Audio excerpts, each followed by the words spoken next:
Hello dear बच्चों, हम आपको यहाँ पे क्लास 10 और क्लास 12 का एक टॉपिक है, हम आपको पढ़ाने की कोशिश कर रहे हैं यहाँ पे। ठीक है, अच्छे से कुछ टॉपिक हैं जो कि क्लास 10 और क्लास 12 के बोर्ड एग्जाम में आते रहते हैं। मैं Shivam Jaiswal Chanakya academy Takshashila coaching centre Bhanpur Nagar Panchayat से वीडियो को शूट कर रहा हूँ अपनी कोचिंग संस्थान से, जिसमें हम आपको आज परागण के बारे में बताने वाले हैं और क्या कहते हैं दोहरा निषेचन, और इसमें आता है एक और छोटा सा टॉपिक ट्रिपल संलयन यानी कि त्रिसंलयन यानी कि ट्रिपल फ्यूजन, वो बताने वाले हैं। तो इसमें से आपको ये जो पार्ट्स हैं फ्लावर के जो कि नॉर्मली लिखे गए हैं या आपको मालूम होने चाहिए कि ये सब क्या क्या है। ठीक है,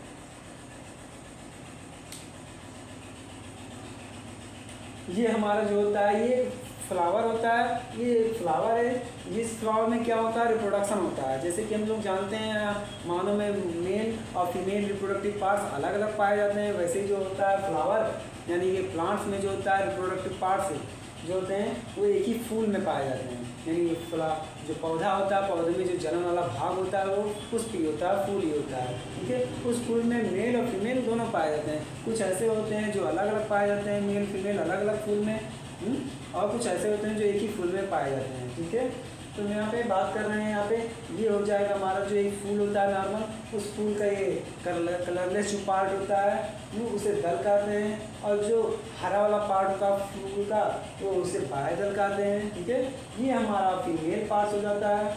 ठीक है, यहाँ पे हम थोड़ा सा मिटा दें।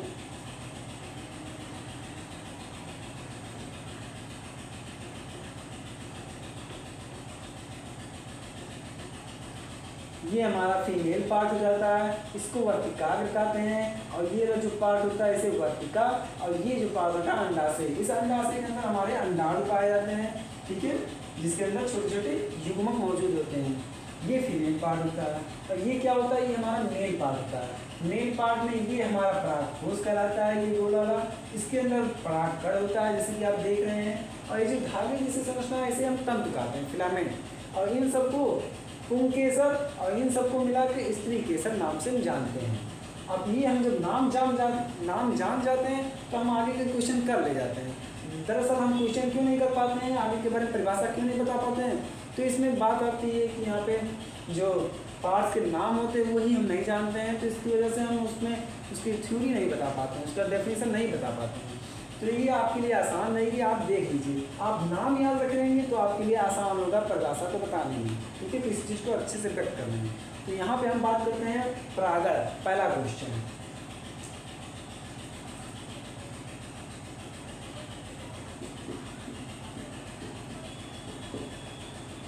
परागण जिसे इंग्लिश में कहते हैं पॉलिनेशन। पॉलिनेशन जो होता है ये क्या बताता है, तो परिभाषा आप जान लीजिए। जब परागकोश जब मेल पार्ट के परागकोश से जब कोई नर भाग होगा, नर बॉडी होगा, उस नर बॉडी से क्या हो जाएगा, जहाँ पे शुक्राणु इकट्ठा होते हैं उस आशय को, उस घर को, तो जब मेल पार्ट से क्या हो जाए, उसके परागकोश से, ठीक है, परागकण निकल कर, जब मेल पार्ट के परागकोश से परागकण निकल कर, ठीक है, परागकोश से ये परागकोश हो जाएगा, परागकोश के अंदर परागकण पाए जाते हैं। ये परागकण निकल कर मतलब किसी माध्यम से, हवा के माध्यम से, कीड़ों मकोड़ों के माध्यम से, पानी के माध्यम से, टच से माध्यम से, भाई किसी के टच हो जाए, ठीक है, इन सभी के माध्यम से क्या हो जाए, फीमेल वाले भाग के इस वाले पार्ट तक पहुँचे, ठीक है, वर्तिका वाले पार्ट तक। इसी की प्रक्रिया को कहते हैं परागण। कितना आसान है, बहुत ही आसान है। फिर से देखिए, ये परागकोश हो जाएगा, परागकोश में क्या होता है, परागकण होता है, परागकण निकलकर किसी माध्यम से, हवा के, पानी के माध्यम से या कीड़े मकोड़े के माध्यम से पहुंचेगा कहाँ पे, वर्तिका पे। तो यही क्रिया परागकोश से परागकण निकलकर यहाँ तक पहुँचने की क्रिया परागण कहलाती है। यानी कि चाहे नाम में सब बोले तो जैसे नर का शुक्राणु होता है, तो शुक्राणु कहाँ से जाए, मादा के गर्भाशय तक जाए, तो ये कहलाएगा परागण। ठीक है, तो यही क्रिया परागण कहलाती है। ये सेम इसी में है, सेम ऐसे इसमें भी रहेगा। ठीक है, तो हम इस पर अगर डायग्राम के थ्रू बनाएं तो कैसे बनाएंगे आप देखिएगा, ये थोड़ा इफेक्टिव रहेगा। परिभाषा तो हम लोग लिख ही ले जाते हैं, बात आती है कि इसे दूसरी तरह बनाएं, यूनिक बनाएंगे तभी आपको कुछ इफेक्टिव नंबर मिल सकते हैं। देखिए यहाँ पे इसको परिभाषा में कैसे व्यक्त कर सकते हैं, परिभाषा में बोल ही दिया, इसको और कैसे बोले वो आप देखिए।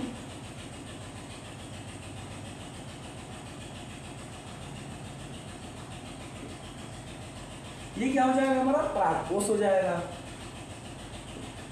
यहाँ पे कोष लिख दे रहे हैं, यानी कि इसमें शुक्राणु होते हैं उसे पराग कोष कहते हैं। अब इसी में से परागकण निकलेगा, तो यहाँ पे परागकण हम क्या कर लें, निकाल लें, ठीक है। ये हो जाएगा परागकण, जिसे हम शुक्राणु बोलते हैं। तो हम लोग मानव के लिए शुक्राणु यूज करते हैं, लेकिन पौधे में परागकण बोलते हैं, ठीक है। यहाँ पे शुक्राणु से रिलेट कर लेते हैं, ठीक है। पराग कोष से परागकण निकल गया, शुक्राणु निकल गया, अब ये कहाँ जाएगा, तो फीमेल के इस वाले भाग पर जाएगा, और कैसे जाएगा, तो किसी माध्यम से जाएगा।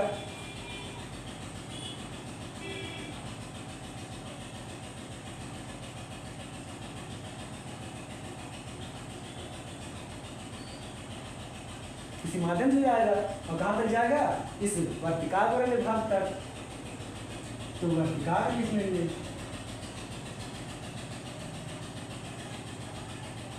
ठीक है। ये क्या हो जाएगा, वर्तिकाग्र।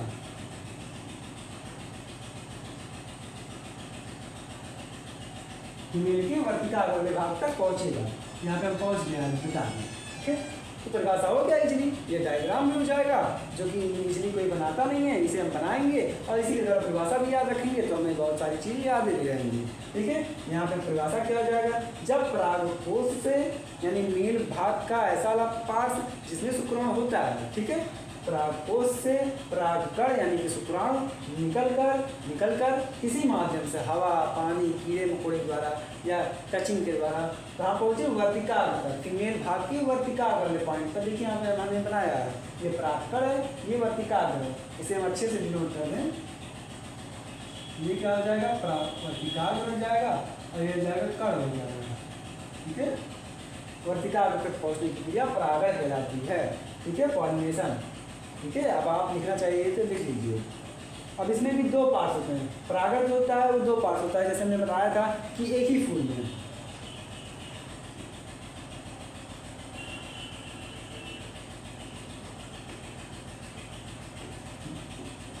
जब फ्लावर क्या हो, एक हो, जब फ्लावर हमारा एक हो और उस एक फ्लावर में हमारा नर भाग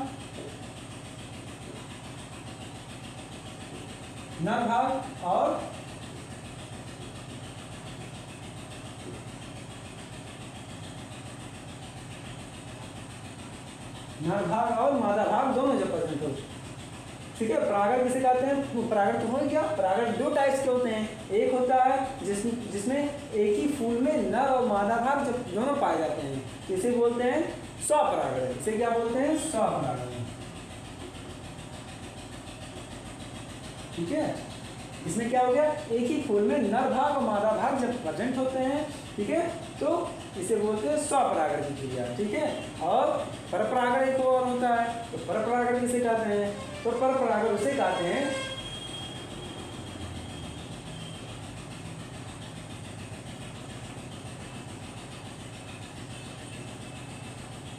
कि एक में हमारा कि इसमें क्या होता है, एक में हमारा मादा भाग और एक में हमारा नर भाग होता है। यानी कि जब हमारे फूल दो हो जाते हैं और एक में केवल नर ही भाग और दूसरे में केवल मादा ही भाग जब पाया जाए, यानी कि एक ही फूल में केवल एक ही पार्ट्स जब मौजूद होते हैं, तो उसी को कहते हैं परपरागण। यानी कि इसमें परपरागण में दो फूल की आवश्यकता होती है और इसमें नर और मादा भाग अलग अलग फूल में पाए जाते हैं। और स्वपरागण में क्या होता है, एक ही फूल होता है और उसी एक फूल में नर और मादा भाग दोनों पाए जाते हैं, यही कहलाता है स्वपरागण। तो हमारी परागण की परिभाषा हो गई और हमारे फिगर के द्वारा क्वेश्चन को व्यक्त करने के तरीका हो गया। तो आप ऐसे देख सकते हैं, लिख सकते हैं, ठीक है। हम आगे बढ़ते हैं, आपको लिखना चाहिए तो लिख लीजिए आप।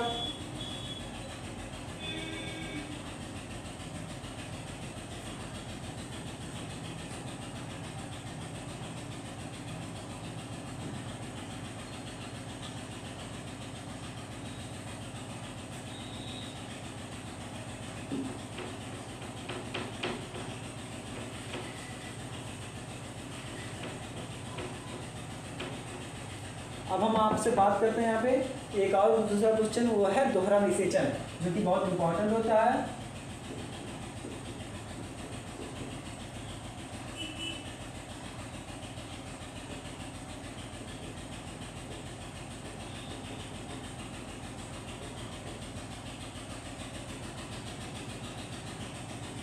Double fertilisation.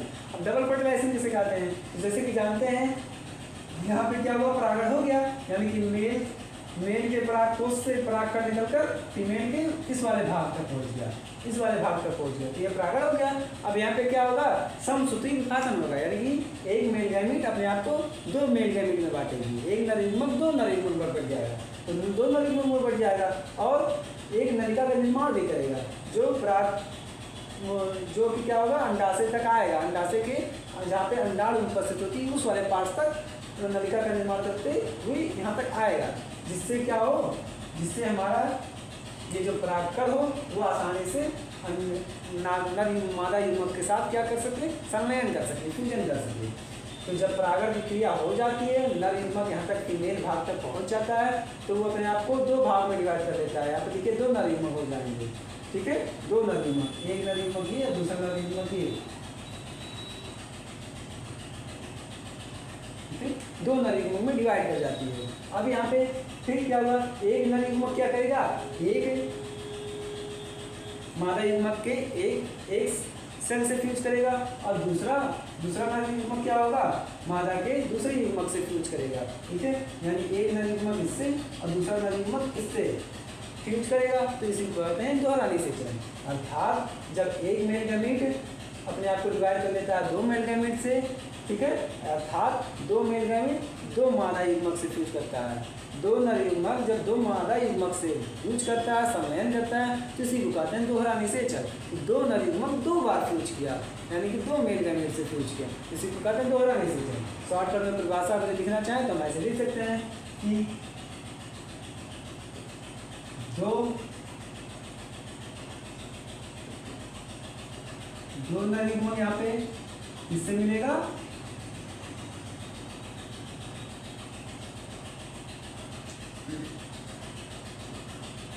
दो मादा युग्मक से, दो नर युग्मक क्या करें, दो मादा युग्मक से फ्यूज करें, यानी कि फर्टिलाइजेशन करें, तो ये कहलाएगा दोहरा निषेचन, डबल फर्टिलाइजेशन।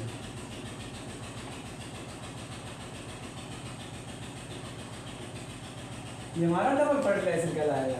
इसमें ये हमारा नर युग्मक हो जाएगा दोनों, जिसमें गुणसूत्र की संख्या कितनी होती है, x ही होती है, x इसमें, ठीक है, क्योंकि इसमें एक ही केंद्रक पाया जाता है और गुणसूत्र की संख्या आधी होती है, इसलिए से x से व्यक्त करते हैं, या तो किताबों में n भी लिखा रहता है, यानी कि इसमें गुणसूत्र की संख्या आधी होती है। जैसे कि हम मान लीजिए मानव का माने तो मानव में गुणसूत्र की संख्या कितनी होती है, हर एक कोशिका में केंद्रक पाया जाता है, उस केंद्रक में 46 गुणसूत्र पाया जाता है संख्या में, ठीक है, तो इसमें 46 का क्या आधा होगा, यानी कि 23 हो, तो 23 गुणसूत्र संख्या में मौजूद होता है, जिसे आधा बोलते हैं आगुणित रूप, ठीक है, गुणसूत्र, तो इसमें x से व्यक्त करते हैं, तो इसमें आधा गुणसूत्र है इसलिए इसे x लिखा गया है।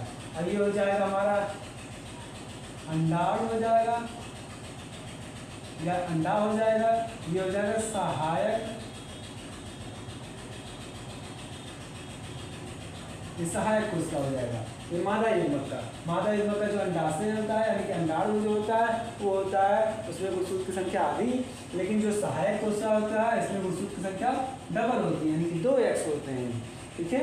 तो जैसे कि हम जानते हैं ट्रिपल फ्यूजन किसे कहते हैं,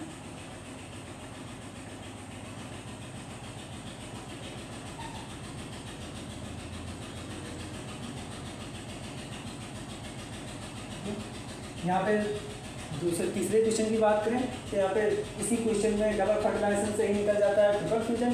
डबल फर्टिलाइजेशन में क्या हुआ था, दो आधे गुणसूत्र का युग्मक एक आधे गुणसूत्र से एक पूरे वाले गुणसूत्र से जब मिलता है तो डबल फर्टिलाइजेशन कहलाता है, यानी कि जब दो नर युग्मक दो मादा युग्मक से मिलता है तो उसे डबल फर्टिलाइजेशन कहते हैं।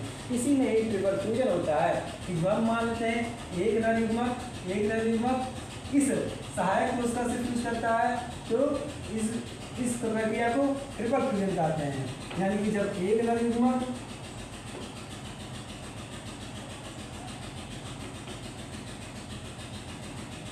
एक नर युग्मक जिसमें गुणसूत्रों की संख्या कितनी होती है, आधी होती है, यानी x होती है, ठीक है, मिलती है किससे, सहायक कोशिका से, ठीक है, मादा कोशिका में सहायक कोशिका या ध्रुवीय केंद्रक बोलते हैं।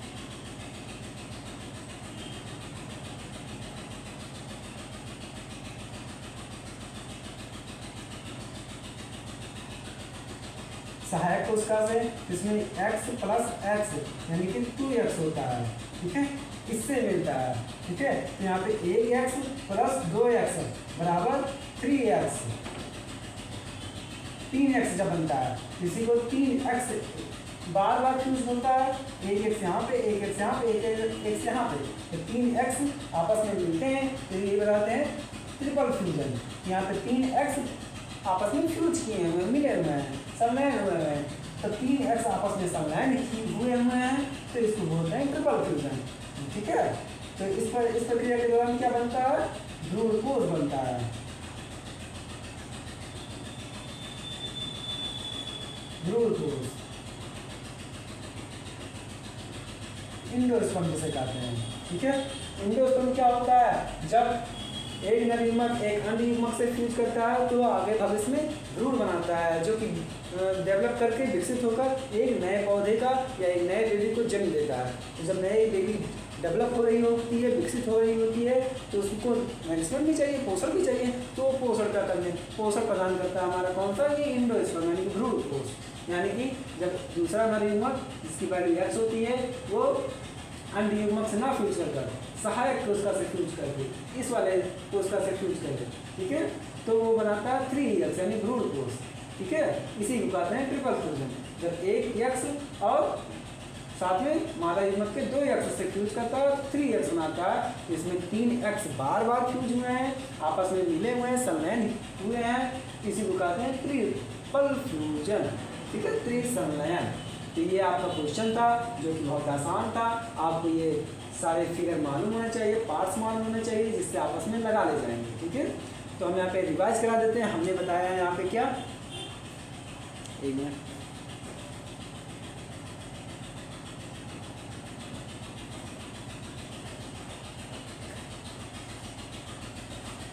तो यहाँ पे हम आपको रिवाइज करा देते हैं। यहाँ पे हमने बनाया परागण। परागण किसे कहते हैं, जब नर युग्मक मादा युग्मक के पास पहुँचता है तो उसी की क्रिया परागण कहलाती है। ये भी दो टाइप्स के होते हैं, एक होता है स्वपरागण, जब एक ही फूल में मेल और फीमेल दोनों पास मौजूद हों उसे स्वपरागण, और दूसरा होता है परपरागण। इसमें क्या होता है, जब दो अलग अलग फूल हों, एक में मादा एक में नर युग्मक पाए जाएँ, ठीक है, इसकी यही क्रिया कहलाती है परपरागण। अब बात आ जाता है दूसरा दोहरा निषेचन। दोहरा निषेचन क्या होता है, जब दो नर युग्मक दो मादा युग्मक से फ्यूज करें, जब दो नर युग्मक दो मादा युग्मक से फ्यूज करें तो यही प्रक्रिया कहलाती है डबल फर्टिलाइजेशन, ठीक है। बहुत ही आसान है, फिगर के द्वारा आप बना सकते हैं। अब तीसरा क्वेश्चन आ जाता है उसी में कि जब एक नर युग्मक जिसमें गुणसूत्र की संख्या आधी हो, ठीक है, एक नर युग्मक जिसमें गुणसूत्र की संख्या आधी हो, अब वो मादा युग्मक से फ्यूज करे जिसमें गुणसूत्र की संख्या क्या हो, डबल हो, इसमें 1x और 2x और तो 3x आपस में जब फ्यूज करते हैं, मिलते हैं, इसी को कहते हैं ट्रिपल फ्यूजन, ठीक है। और इसके दौरान 3x बनता है, तो 3x आपस में मिलते हैं तो 3x बनता है, यही प्रक्रिया कहलाती है त्रिसंलयन, ठीक है। ये आपका शॉर्ट कट रिवीजन था, बहुत ही आसान टॉपिक है और ये अक्सर आते रहते हैं आपके क्लासेस में। अगर जो आप बायो लेंगे भविष्य में आगे या 9th 10th 12th जब जिसमें ये पार्ट्स होते हैं, या बायोलॉजी जो होता है, बायोलॉजी भाग वाले जो भी सिलेबस आगे रहेगा, BSc MSc जो भी जिस विभाग से आप पढ़ेंगे अगर जिसमें बायोलॉजी है, ये सब टॉपिक आपके सिलेबस में पाए जाते हैं। ये क्लास 10th और क्लास 12 के टॉपिक का बहुत ही महत्वपूर्ण पॉइंट्स थे। पहला दोहरा निषेचन, दूसरा है त्रिसंलयन और लास्ट था एक परागण, परागण जिसे पॉलिनेशन बोलते हैं। इन सबसे क्वेश्चन आते हैं।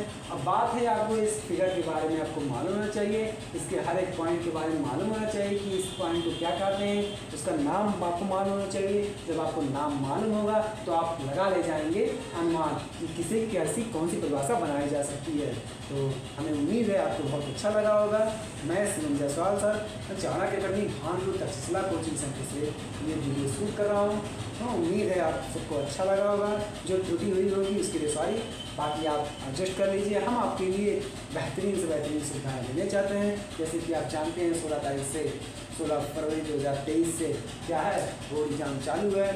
लमसम 27 फरवरी को साइंस का क्लास 10th और लमसम बायोलॉजी का पेपर है हमारे अनुमान से, आप देख लीजिएगा एक बार, ठीक है।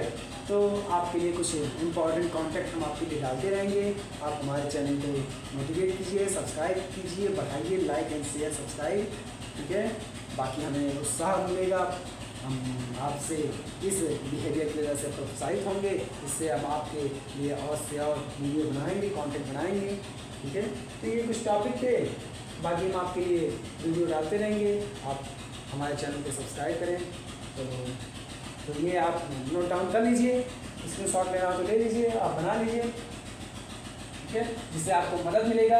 ये फिगर आपको बनाने में काफ़ी आसान रहेगा, जिससे नंबर गेन करने में आसानी होगी। आप यूनिक तरह से लिखेंगे तो आपको यूनिक नंबर मिलेगा, जैसे कि आप जानते हैं। और नहीं तो 20 लाख लोग 30 लाख लोग यूपी बोर्ड में सब वही लिखेंगे, तो जैसे कि आप कुछ अलग लिखेंगे तो अलग नंबर मिलेगा।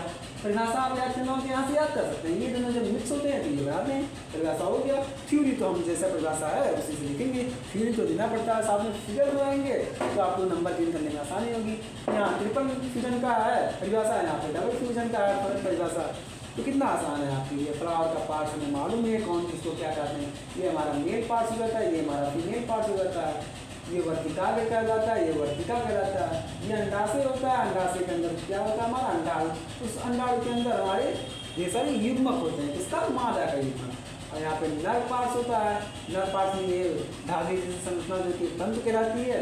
और ये परागकोश होता है, परागकोश के अंदर उसका शुक्राणु यानी कि परागकण पाया जाता है, ठीक है, ठीक है। ये परागकोश भी हमारे कई टाइप्स के होते हैं। परागकोश हमारे डाइथिकस होते हैं या ट्राइथिकस होते हैं, ठीक है, वो आगे मतलब बताया जाएगा, वो सब BSc के लेवल में हो जाते हैं, MSc के लेवल में, ठीक है। तो बाकी ये सब पार्ट्स हैं, आप हमारे चैनल को देखिए, मोटिवेट होंगे, आप भी, हम भी, ठीक है। थैंक यू, जय हिंद।